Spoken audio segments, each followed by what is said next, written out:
Hello and welcome to another edition of Pulp Picks. My name is Patrick. I'm Fritz. And we're here to give you this week's reading recommendations on New Comic Book Day.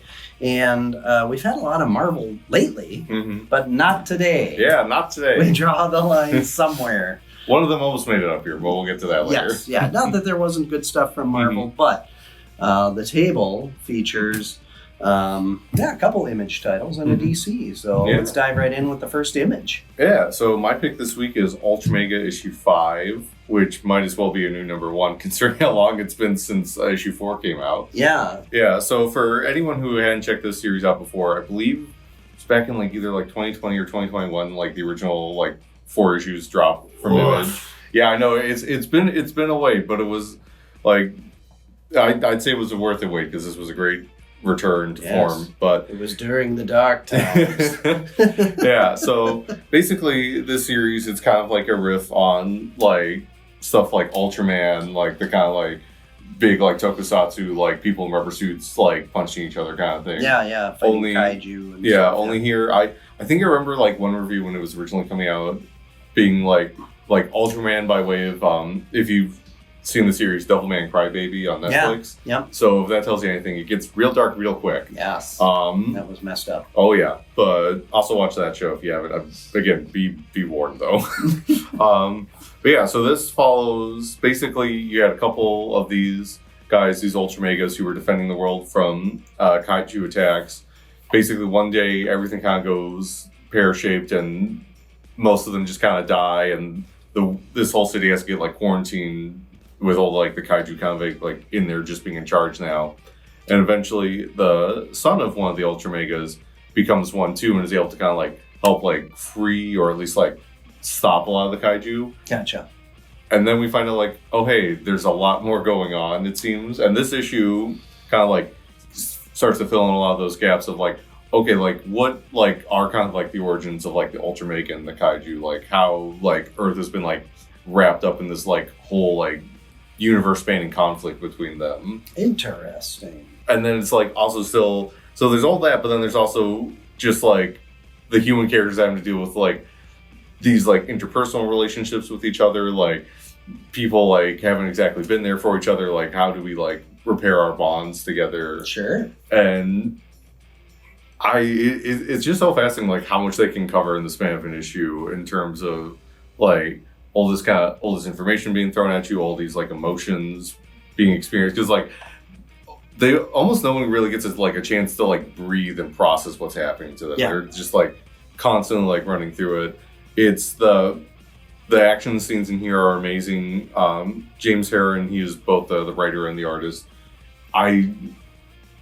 You'd be hard pressed to find too many people who can match him for dynamic action scenes. Yeah, well, I know that when the first volume came out, it was during Daniel Warren Johnson's kind of rocketing to comic book writing artist stardom, and Ultra Mega got compared quite a bit to projects that he had worked on, like Murder Falcon and stuff, as far as just kind of the vibe. Oh yeah, in terms of just there's a very similar kineticism in terms of page layouts and just body movements.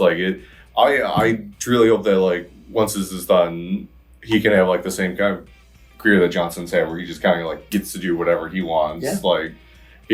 It's great. It's also, I forgot how funny this book is. There's just this scene where this character is basically given this task of saving our entire civilization. The guy's just don't screw it up.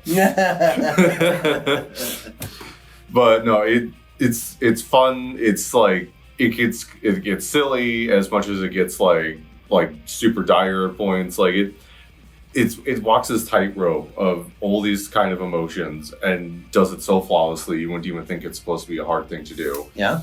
But it's been a couple years. It was totally worth the wait. I'm so happy to have it back. I think the way they've got it solicited is this is issue 5 of 8. So I think the second arc is also the final arc.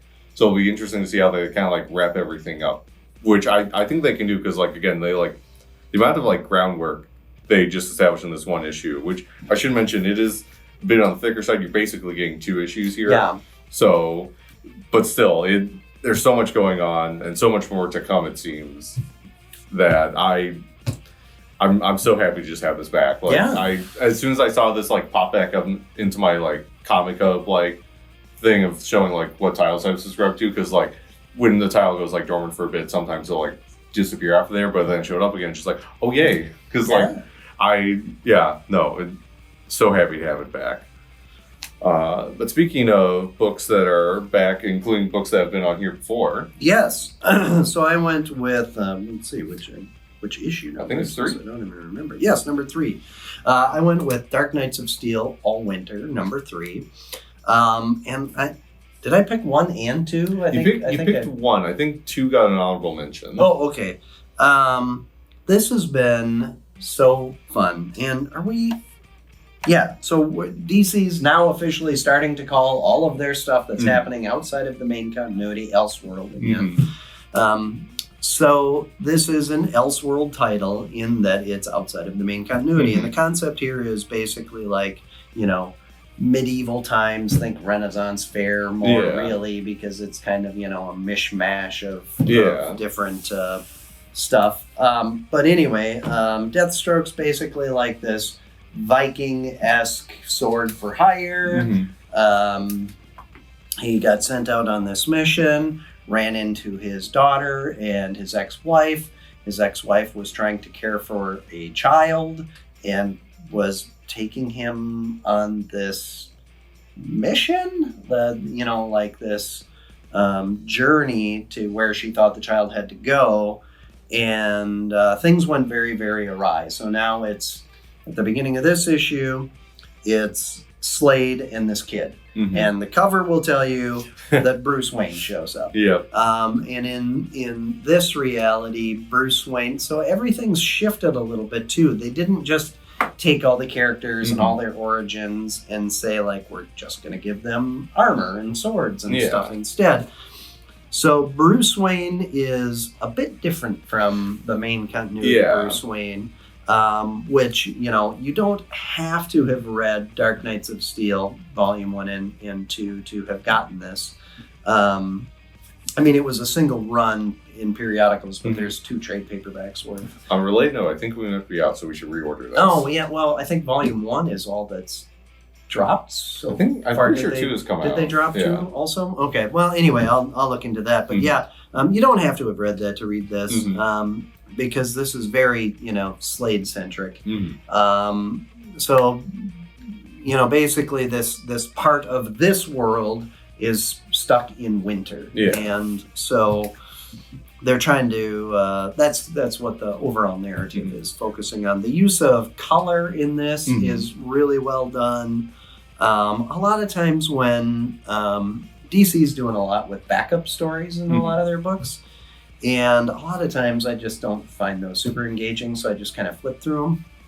It's just me personally. I know other people find those maybe better than some of the lead stories, but this one's really cool. It's Aquaman in the backup, but everything's shifted a little bit, so it's really cool. I like this a lot, but if you liked, it's got kind of a Game of Thrones kind of vibe in kind of the tone and that kind of, fantasy kind of setting and whatever. There's a bit of magic, but most of it's just kind of, nitty gritty sword fighting, arrows being shot at people, that kind of stuff. So it's been really good. I've really enjoyed this one. Yeah, but speaking of stuff that also has a bit of a like fantasy, but also some nitty gritty going on. Well, and we referenced the creator. Yeah, Daniel Warren Johnson's new book. Here we are with The Moon is Following Us. So this series, it's like we said, his new book. Interesting thing that this is just because he's been doing so much recently, like Silver and Transformers and that. He's not fully handling the art series here. We've got Riley Rossmo is doing the art here, and I know like some people like aren't always like the biggest fan of their stuff because I feel like sometimes they get put on books that like don't always work to their strengths. This book absolutely is to their strengths because it's a bunch of like insane like monsters and like sci-fi like fantasy stuff. It's just like Brio the frog dude was very cool looking. Remind me again, what have they worked on before?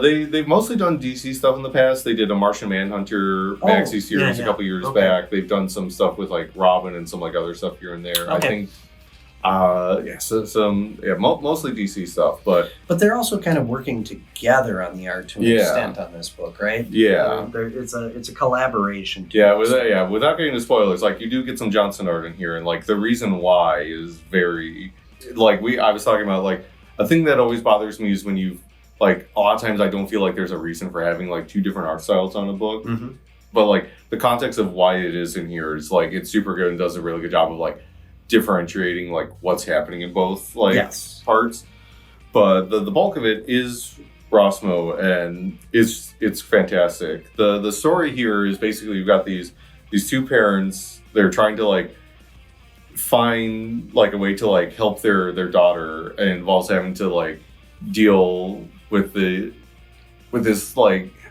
it's not exactly quite clear because we're kind of dropped in medias res, like we're kind of like learning stuff as we go, like this kind of like evil empire that they've got to like steal this stuff from. They've got to get these like weapons that can like help them beat them to like save and protect their kid. And things don't exactly go to plan. Like there's a lot of bickering between them. They don't like they clearly both want to do the same thing, but aren't sure like how to achieve their goals. Correct. Like I already love just the way they kind of bounce off each other. Of like she's just like, we gotta smash everything, and he's just like, do we? Yeah, right. Yeah, and you know, as you're reading through it, you're trying to figure out like, well, why are they coming from such different aspects? And then when you get to the end of the book, you kind of re-question that. You know, yeah. Like I found myself like, well, why were they on such different pages? Yeah, you almost feel like that there's like something else going on that like because like they like by the end you do understand like a lot of like oh, this is why this is happening or that, but there's also like it kind of does raise other questions, just like, oh, okay, but then so what's this about then? Like it's obviously I know it sounds like we're tiptoeing around a lot of stuff that we can't spoil. That's because you should read the book. You should read the book. The reveal is really good, and if we get around to issue 2 and it continues to be really good, or issue 3 or whatever, then there are some similarities or parallels between other stories that have been told, whether in comics or other media, that I think would really be applicable for kind of a good analogy here. So if you come in and you don't care about spoilers and you want to know a little bit more before you dive in, ask us and we'll give you some kind of other analogies for it. And it definitely does deal with like a lot of Johnson stuff. He does frequently deal with like themes of like family and like loss within like, but he always somehow finds a way to like still make it feel like fresh. Yeah. He just, I don't know how he does it, but it never feels like you're reading the same story twice, despite how like I feel like a lot of the stuff that does share similar like beats between each other, but like I don't know, it just works. The man is like talented beyond reason. And at the end, there's a letter from Daniel Warren Johnson that kind of talks a bit about kind of the creative process, more kind of the impetus for the creative process, and how having a creative partner on this was really helpful. And it was interesting because he said a lot of times it starts with this kind of one idea or this one riff, and you know I have to figure out how do I build a whole story around this concept or whatever. And he said it was like having a guitar riff without having the whole song, and sometimes he just can never quite get to the song that works with that. But in this case, with help from Rosmo, was able to come up with this whole idea, and that was cool. But then it also got me wondering, like, okay, so what was the kernel of an idea that sprouted this? Was it the title? Like, did a child say to him, "The moon is following us," or was it something else? But yeah, I'd like that disclosed at some point in time, Daniel Warren Johnson. I know that you're watching this, so I demand it. Yes. But Well, what else was working for you this week? Let's see. So, like I mentioned before, Marvel Book almost got up here. Ultimate X-Men this week was fantastic. We get this is probably like the most we've gotten to see like how, because this book of all of them has kind of been its most like on its own, like separate from a lot of the other like Ultimate books. This one we really do get to kind of see how it's starting to connect to like the wider like Ultimate Universe. We get some like faces that we haven't seen a bit from like the Ultimate Universe one shot last year pop up, being like, hey, what's going on here? Like we get some introductions to new Ultimate versions of certain characters. Yeah. One is like pretty obvious, like you gotta know who it is right off the bat. Spoiler alert, they're on the cover. Another one, like they don't quite like say, but it's just like, oh, this is this person, and that like it's fun to see them there. Yeah. But no, absolutely love this issue. A lot of the girls are like their interactions at the festival at the end of the issue is super fun. I had a friend of mine yesterday say that they weren't quite sure on Ultimate X-Men for quite a while, but now these last couple issues have started making it feel like an X-Men book, and they get kind of where it's going, and it's really starting to. The first couple issues were very much like kind of like set up introducing a lot of the characters, and these last couple issues have been very much like, okay, here's our players, here's what happens next, and it's been like there's been this like sense of like escalating dread that's kind of been starting to build now. That's really starting to come to a head, I feel like. Yeah. But no, that was really good. The normal X-Men was in. I wish that was just the name of the title. Yeah. Normal X-Men. That was another fun one. If we're talking graphic novels, the collected edition of Beneath the Trees Where Nobody Sees is in. Yes. So if you missed that in singles, highly recommend checking it out. Like, absolutely love that series. It is not for the faint of heart, I'll say that much for sure. No, it's got kind of I don't know. It's like Twin Peaks or Desperate Housewives or something. If you were seeing it from a different point of view. If you're not comfortable with vivisection, do not read this book. But no, what about you, Patrick? Yeah, Destro was really good. I continue to enjoy that. For those wondering from last time we picked it, I was right in terms of what was happening. Yep, and there was a little bit of a twist that's going to be interesting to see how that goes. Yeah. Especially considering the world at large, the Energon universe. So, but our